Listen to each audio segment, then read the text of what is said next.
This channel does not promote any violent, harmful, or illegal activities. All content provided by this channel is meant for an educational purpose only. Brought to you by Agilus Diagnostics. নিজেকে test করতে থাকুন।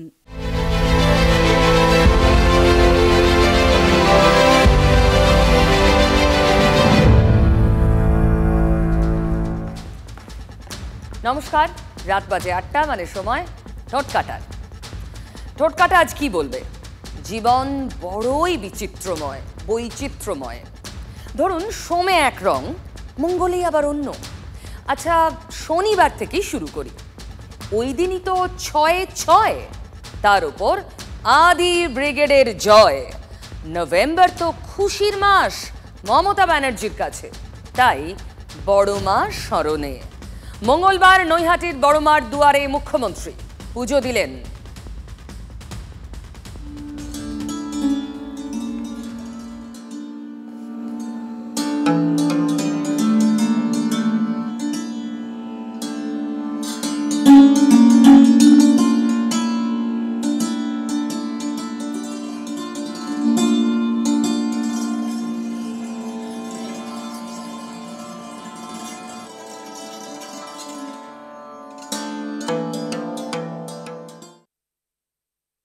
আমাকে যেখানেই পুজো দিতে যাই আমায় জিজ্ঞেস করে আপনার গোত্র কি, কি নামে, কি গোত্রে পুজো দেবেন। আমি বলি আমার গোত্র একটাই, মা মাটি মানুষ। বুঝলেন? গোত্র মা মাটি মানুষ। উপভোটে নৈহাটিতে জয়ের মার্জিন আরো বেড়েছে। বড়মার পায়ে মাথা ঠেকানো কি শুধুই ঈশ্বরের প্রতি কৃতজ্ঞতা, ভোটারের প্রতি নয়? সেই সঙ্গে ২৬-এর প্রস্তুতির ক্ষেত্র তৈরি করা নিশ্চয়ই আপনার চোখ এড়ায়নি। তবে সবচেয়ে ইন্টারেস্টিং পয়েন্ট নোটিস করেছেন তো? মিস করেননি তো? ছবিটা দেখুন, ভালো করে দেখুন। মমতা বন্দ্যোপাধ্যায় পুজো দিতে যাচ্ছেন, ঢুকছেন মন্দিরে, হাতে একটা শাড়ি। শাড়ি দিয়ে অনেকেই দেবী প্রতিমাকে পুজো করেন, দুর্গাপুজোতে অনেকে শাড়ি দেন, সঙ্গে এক কৌটো নাড়ু। সেই নাড়ুটি যে মহিলার হাতে, তার নাম লতা বন্দ্যোপাধ্যায়। লতা বন্দ্যোপাধ্যায়কে অভিষেক বন্দ্যোপাধ্যায়ের মা। আজকের টেস্ট লাংসের টেস্ট, মানে ফুসফুসের টেস্ট। কার কত দম আছে তা বাহু দিয়ে নয়, ফুসফুস দিয়ে জানা যায়। আপনিও টেস্ট করিয়ে নিন, বার্থডেগুলোতে কাজে আসবে। তাই যখন হেলথ টেস্টের কথা আসে, আমার ভরসা হলো India's largest diagnostics company Agilus diagnostics. নিজেকে টেস্ট করতে থাকুন। একেই বলে রাজনীতি।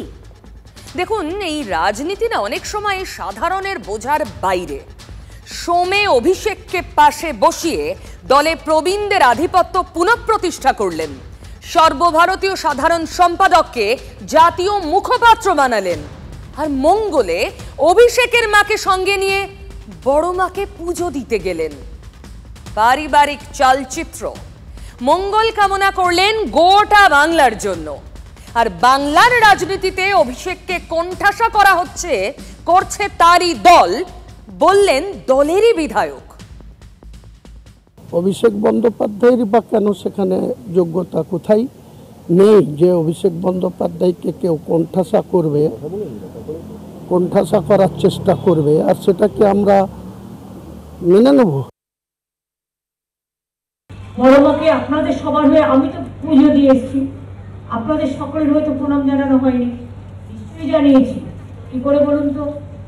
আমাকে যেখানেই পুজো দিতে যাই আমায় জিজ্ঞেস করে আপনার গোত্র কি, কি নামে, কি গোত্রে পুজো দেবেন। আমি বলি আমার গোত্র একটাই, মা মাটি মানুষ। একেই বলে রাজনীতি, যা সবসময় সাদা চোখে যেমন দেখেন তেমনটা নয় কিন্তু, তাই না? মমতা ব্যানার্জির ঠিক পাশে পার্থ ভৌমিক, নৈহাটির সাংসদ। কিভাবে হাসছিলেন, মমতার প্রতি কথাতেই প্রায় হাততালি দিয়ে উঠছিলেন। দলে কিন্তু তিনি অভিষেক ঘনিষ্ঠ বলেই পরিচিত। রাজনীতি। আচ্ছা, হুমায়ুন কবির কো ইতনা গুসা কিউ আতা? আর শাসক দলের বিধায়কের রাগ খোদ দলেরই কয়েকজন নেতার বিরুদ্ধে কেন? গতকালই কালীঘাটে মেগা বৈঠক, একাধিক সিদ্ধান্ত হয়েছে। সেই সিদ্ধান্ত নিয়েই ক্ষোভ কবিরের রাগের প্রধান কারণ দলে নাকি কোণঠাসা অভিষেক বন্দ্যোপাধ্যায়। আচ্ছা, হুমায়ুন কবির হঠাৎ এ কথা কেন বললেন? নাকি সবটাই অঙ্ক কষে বললেন? অভিষেক বন্দ্যোপাধ্যায়ের সমস্ত রকম প্রশাসনিক যোগ্যতা আজকে অর্জন করেছে, কারো দয়াই নয়। মমতা বন্দ্যোপাধ্যায়কে ভাঙিয়ে যারা চলছে, সেটুকু অভিষেক বন্দ্যোপাধ্যায়েরই বা কেন সেখানে যোগ্যতা কোথায় নেই যে অভিষেক বন্দ্যোপাধ্যায়কে কেউ কোণঠাসা করবে, কোণঠাসা করার চেষ্টা করবে, আর সেটাকে আমরা মেনে নেব? রাজনীতির টাইমিংটা দেখুন। এই সেদিন খবর কি হলো? দলে রদবদলের সম্ভাবনা। ঠিক তখনই দলের নাম্বার 2 হয়ে ব্যাট হাতে মাঠে নেমে পড়লেন কবির সাহেব। বললেন অভিষেক বন্দ্যোপাধ্যায়কে ডেপুটি সিএম আর ফুল টাইম পুলিশ মন্ত্রী দেখতে চান। সেদিন কথা বলে দলের নম্বর বাড়াতে চাইলেন। আর আজ কবিরের রাগনামা, হুমায়ুনের গুস্সা, কেন দলের সেনাপতিকে কোণঠাসা করা হচ্ছে? আপনি কি চাইছেন যে সংগঠনে এবং প্রশাসনে অভিষেক বন্দ্যোপাধ্যায়কে আরো গুরুত্ব দেওয়া হোক? অবশ্যই, কারণ সেখানে কারো বাধা হওয়া উচিত না, তাদের কোথাও আঁতে ঘা লাগা উচিত না। আঁতে ঘা লাগছে কাদের? অভিষেক বন্দ্যোপাধ্যায়ের পথে বাধার প্রাচীরই বা কারা? এর আগেই সেদিনও চালিয়ে খেলেছিলেন হুমায়ুন কবির। হুমায়ুনদা, কিছুদিন আগে আপনি অভিষেক বন্দ্যোপাধ্যায়ের হয়ে ব্যাটিং করেছিলেন, বলেছিলেন যে অভিষেক বন্দ্যোপাধ্যায়কে প্রশাসনে পুলিশ মন্ত্রী পূর্ণ সময়ের করা হোক, তাতে প্রশাসন আরো গতিপ্রাপ্ত হবে। মুখ্যমন্ত্রী চতুর্থবারের জন্য আবার মুখ্যমন্ত্রী হন, কিন্তু তার ডেপুটি হিসাবে অভিষেক বন্দ্যোপাধ্যায়ের অভিষেক হওয়া দাবি আমি রেখেছি। সেই সঙ্গে পুলিশ মন্ত্রীও অভিষেক বন্দ্যোপাধ্যায়কে চেয়েছি। ফুল টাইমের একজন পুলিশ মন্ত্রী থাকলে আমার মনে হয় তার নজর এড়িয়ে কোনো ভালো কাজ ছাড়া কোনো খারাপ কাজে পুলিশ লিপ্ত। এরপরেই কিন্তু দেখা গেল যে দলের যে সাংগঠনিক যে সভা হলো, জাতীয় কর্মসমিতির বৈঠক হলো, সেখানে কিন্তু দলের আদিগোষ্ঠীর নেতাদের বিশেষ প্রাধান্য। আমাদের নতুন সংযোজন হয়েছে কর্মসমিতি।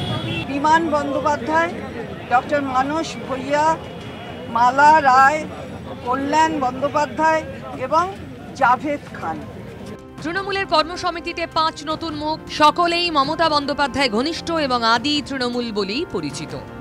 সংসদীয়, পরিষদীয় ও সাংগঠনিক তিনটি স্তরে শৃঙ্খলা রক্ষা কমিটি তৈরি হলো। সেখানেও এক ছবি, সকলেই আদি তৃণমূল বলেই পরিচিত। তৃণমূল নেত্রীর ঘনিষ্ঠ বটে, আর উল্টো দিকে দলের নাম্বার 2 হয়ে ব্যাটিং করে নাম্বার বাড়ানোর চেষ্টা হুমায়ুনের। অভিষেক বন্দ্যোপাধ্যায়েরই বা কেন সেখানে যোগ্যতা কোথায় নেই যে অভিষেক বন্দ্যোপাধ্যায়কে কেউ কোণঠাসা করবে, কোণঠাসা করার চেষ্টা করবে, আর সেটাকে আমরা মেনে নেব? নম্বর বাড়াতে গিয়ে দলের নেতাদের দিকেই আঙুল তুলছেন শাসক দলের বিধায়ক।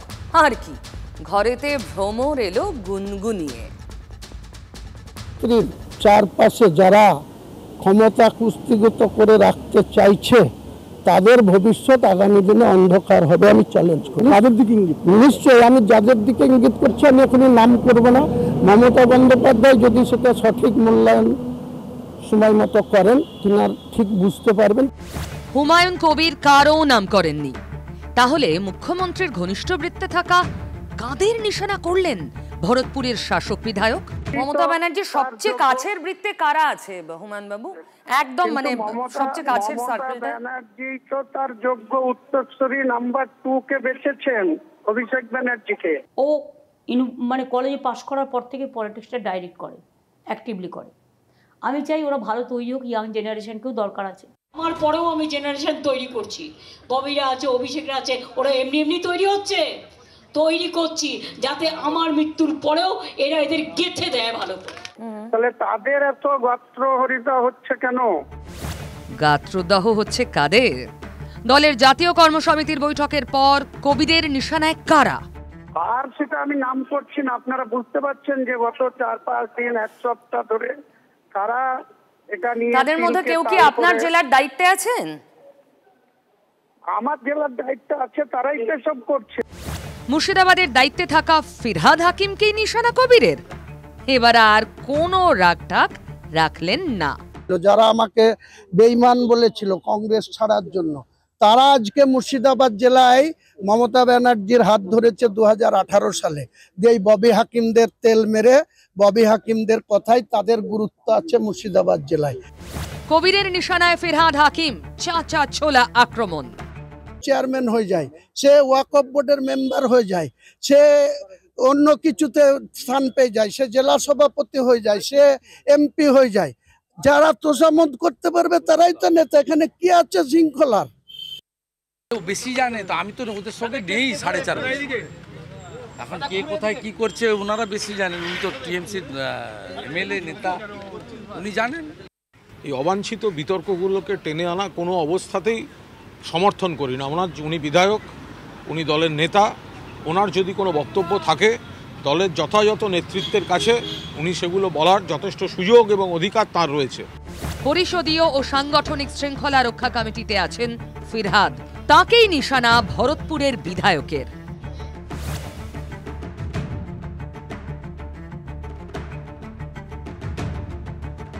অভিষেক বন্দ্যোপাধ্যায়কে যারা মমতা বন্দ্যোপাধ্যায়ের সঙ্গে দূরত্ব তৈরি করার চেষ্টা করছে, তারা আগামী দিনে সাকসেস হবে না।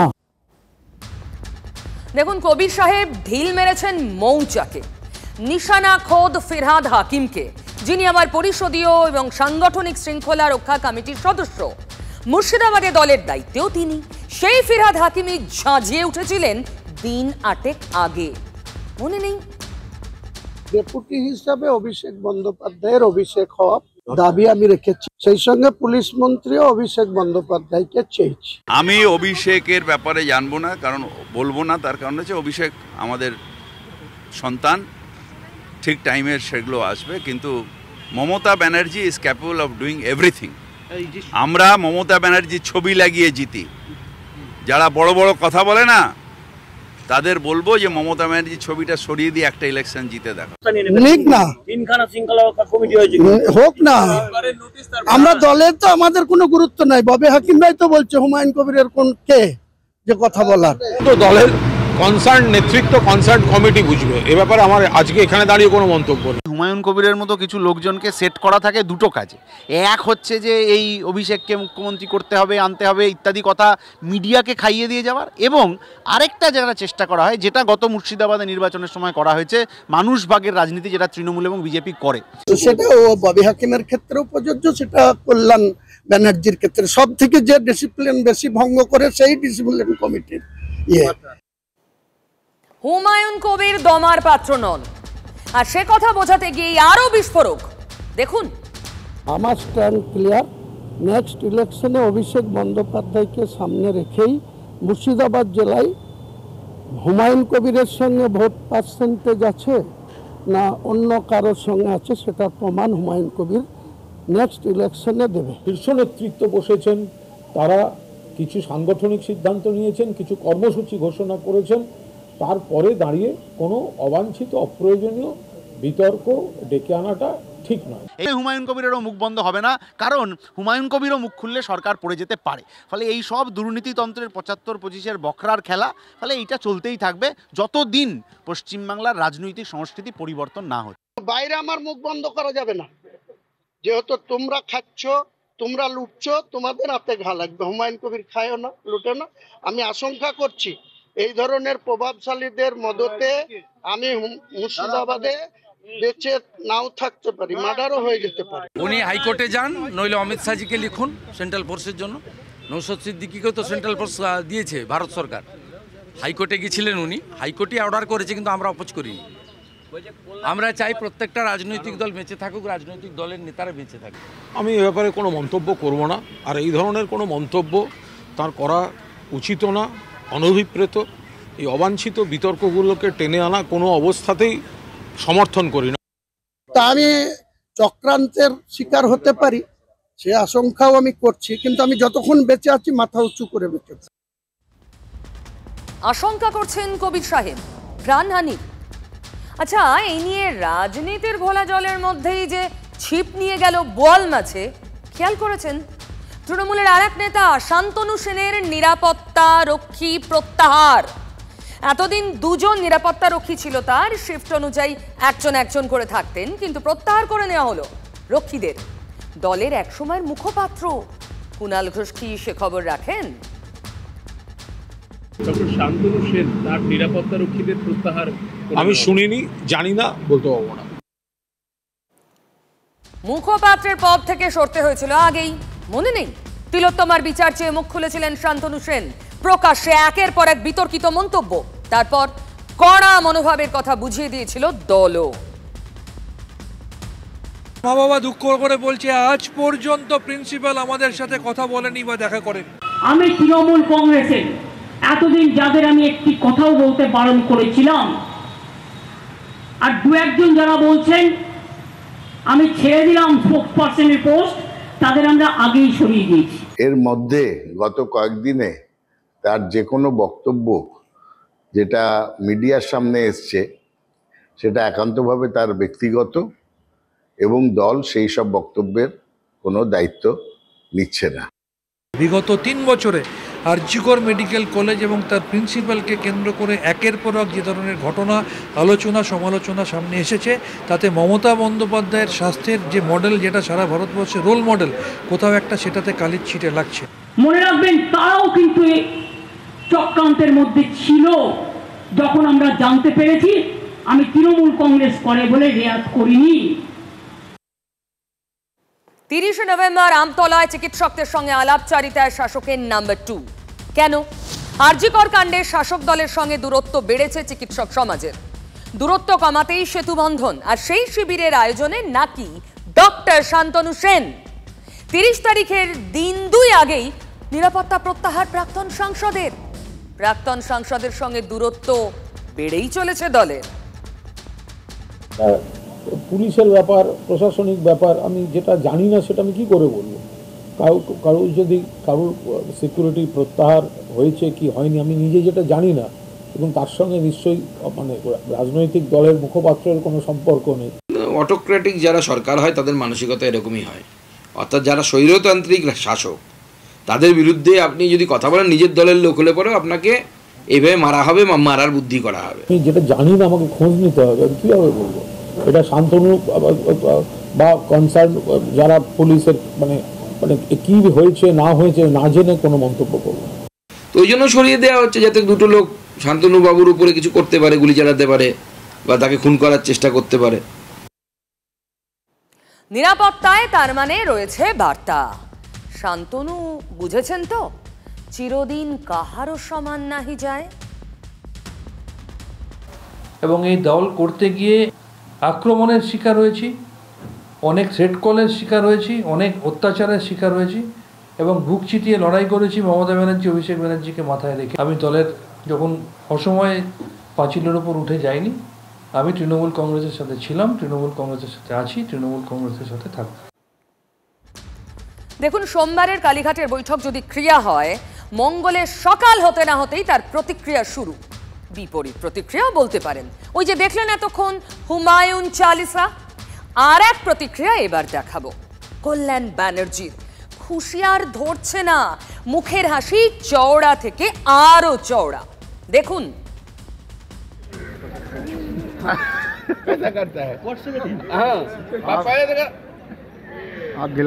সোমেই শুরু হয়েছে সংসদের শীতকালীন অধিবেশন। তৃণমূলের সাংসদরাও দিল্লিতে অধিবেশনে যোগ দিতে গিয়েছেন, আর সেখানেই কল্যাণ ব্যানার্জির মুখোমুখি জগদম্বিকা পাল। মনে নেই যার দিকে কাচের বোতল ভেঙে ছুড়েছিলেন কল্যাণ? তারপর কি রক্তারক্তি কাণ্ড। ওয়াক অফ বিল নিয়ে আলোচনার সময় সেই জগদম্বিকাকে দেখে কি খুশি তৃণমূলের সাংসদ, হেসে কুটিপাটি।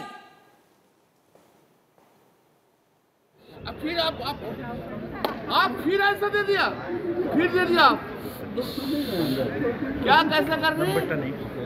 अरे चेयरमैन साहब, लड़ाई तो होगा अंदर में, बाहर में तो सब एक साथ है। लड़ाई तो अंदर में पूरा होगा, पूरा लड़ाई होगा, 100% लड़ाई। ये तो नहीं क्या चलेगा तो कैसे चलेगा?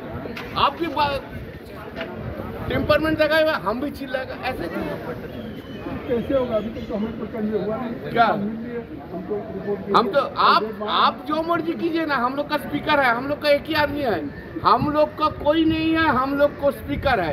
आपको जल्दी क्यों, जल्दीबाजी क्यों? आप ये फाइल कर देंगे, उसके बाद कैबिनेट मिलेगा।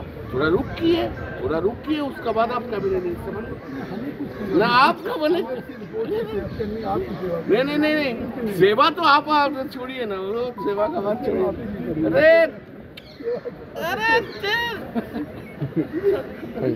Love you. उन्होंने हमको देखे कैसा करता है। हाँ, आप गिलास भी तोड़ देते हैं ना। लेकिन प्राइम मिनिस्टर आज हमको पूछा कैसा है आपका, यस उधर से जाए ना। তাহলে এটা সোমবারের আফটার এফেক্ট। তিনি কমিটিতে জায়গা পেয়েছেন, প্লাস মমতা ব্যানার্জির নেতৃত্বে ওল্ড ব্রিগেডের জয় জয়কার। তাই এই কান এঁটো করা হাসি কল্যাণ ব্যানার্জির। প্রশ্ন তো থাকেই, ছটা উপনির্বাচনে বিপর্যস্ত, শক্ত ঘাঁটি মাদারিহাটো হাতছাড়া, ভোট কমেছে অনেক। পদ্ম শিবিরের হাল দেখে ঠাট্টা তামাশা শুরু করেছে শাসক শিবির। তার মধ্যেই কামব্যাকের চেষ্টা শুরু করে দিয়েছেন শুভেন্দু অধিকারীরা। শুভেন্দু বলেই দিয়েছেন হাতে সময় মাত্র একটা বছর। বাংলাদেশে হিন্দুদের ওপর হামলা এ রাজ্যে কাজে লাগাতে মরিয়া বিজেপি। কিন্তু আজ আশ্চর্য কামব্যাক ঘটালেন বিরোধী দলনেতা। বলে কয়ে আরজিকর আন্দোলনের মাঠ থেকে সরে গিয়েছিল বিরোধী দলনেতার বিজেপি। জুনিয়র ডাক্তারদের সঙ্গে আপনারা আছেন তো? প্রথম দিন থেকেই ছিলাম, কিন্তু যেদিন মমতা ব্যানার্জির সঙ্গে সন্ধি করেছে সেদিন থেকে নেই।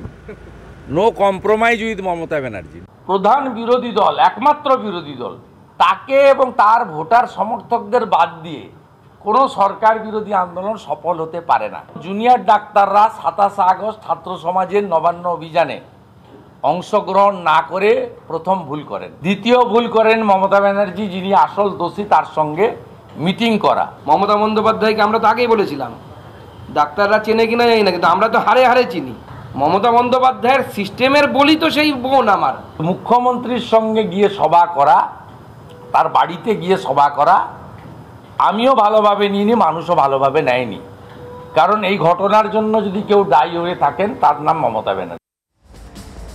আজ হঠাৎ বিধানসভায় হাজির তিলোত্তমার মা বাবা, তাদের নিয়ে যান সজল ঘোষ, কৌস্তব বাগচি। বিজেপি এই তিলোত্তমার বাবা মাকে সঙ্গী করেই কি আন্দোলনে ঢুকতে চাইছে? রাজ্য বিধানসভার বিরোধী দলনেতার সঙ্গে এসে দেখা করলেন তিলোত্তমার বাবা মা। শুভেন্দু অধিকারীরাও এই অঙ্গীকার করলেন তার বাবা মার সামনে যে আন্দোলনের জন্য যা যা করতে হয় তারা তা করবেন। আমরা আজকে সব বিজেপি ওনার প্রতিমাত্রী দেবীর সামনে ডক্টর বাবা সাহেব আম্বেদকরকে স্মরণ করে আমরা কমিট করছি, অঙ্গীকার করছি যে আমরা জনতার দরবারে নিয়ে যাব এবং এই জঘন্য নির্মম বেদনাদায়ক ঘটনাটাকে ভুলিয়ে দিতে আমরা দেব না। বাধ্য হয়ে আন্দোলন করতে, আন্দোলনই একমাত্র রাস্তা সঠিক বিচার কেড়ে আনার জন্য। আমরা শুধু সব হারিয়ে ফেলেছি, শুধু বেঁচে আছি মেয়ের বিচারের অপেক্ষায়। এবং তারাই তো সিবিআই চেয়েছিলেন, তাহলে এবার কোথাও না কোথাও তো দাঁড়াতে হবে। আজকে সিবিআই তারা মানতে পারছে, সিবিআই কার? কেন্দ্রীয় সরকারের। বিজেপি কার? কেন্দ্রীয় সরকারের। তাহলে সিবিআই তদন্ত চলছে, সিবিআই চার্জশিট দিয়েছে, বিচার হচ্ছে, তাতে আস্থা না রাখতে পেরে বিজেপির কাছে আসা, এটা তো স্ববিরোধিতা। আর এখানেই এই স্ববিরোধিতা মানে সিঁদুরে মেঘ দেখছে তৃণমূল, আর বিজেপি নতুন পথ খুঁজছে। পুরো দিন বিজেপি এমএলএরা ধর্ণা দেব, 9 তারিখের বিচার। রাষ্ট্রপতি মহোদয় যেমন সাংবিধানিক প্রধান দেশের, তেমনি রাজ্যপাল মহোদয় আমাদের রাজ্যের সাংবিধানিক। রাজভবনেই নারী নির্যাতনের অভিযোগ আছে, ন্যায় বিচার চাইতে রাজভবনে যাচ্ছেন, এটাই তো হাস্যকর। বিজেপি পরিষদীয় দল নাটক করছে, তা তাদের উন্নাও, হাতরাস, বদলাপুর, মণিপুর এগুলোর সময় তাদের বক্তব্য কোথায় থাকে? কেন্দ্রীয় স্বরাষ্ট্রমন্ত্রী কলকাতায় এলেন, উত্তর 24 পরগনায় মিটিং করতে গেলেন, তাও তিলোত্তমার মামার সাথে দেখা করলেন না কেন? এই প্রশ্নটা কিন্তু আজকে সাধারণ মানুষ জানতে চাইছেন, কারণ তিলোত্তমার বাবা মা কেন্দ্রীয় স্বরাষ্ট্রমন্ত্রীকে চিঠি লিখেছিলেন দেখা করার জন্য। সিবিআই তদন্ত করছে, সুপ্রিম কোর্টের হাতে কেস আছে, এখানে সেখান থেকে বিচার হবে। এর বিচার তো দেওয়ার ক্ষমতা আমাদের নেই। একদম পলিটিক্যাল এজেন্ডা, এটা একটা পলিটিক্যাল এজেন্ডা। চর্চা চলছে বিভিন্ন মহলে, তবে কি জুনিয়র চিকিৎসকরা যে আন্দোলনে ঢুকতে দেয়নি বিজেপিকে, সেখানে তিলোত্তমার বাবা মাকে সঙ্গী করে নতুন করে ঘর গোছাতে চাইছে বিজেপি?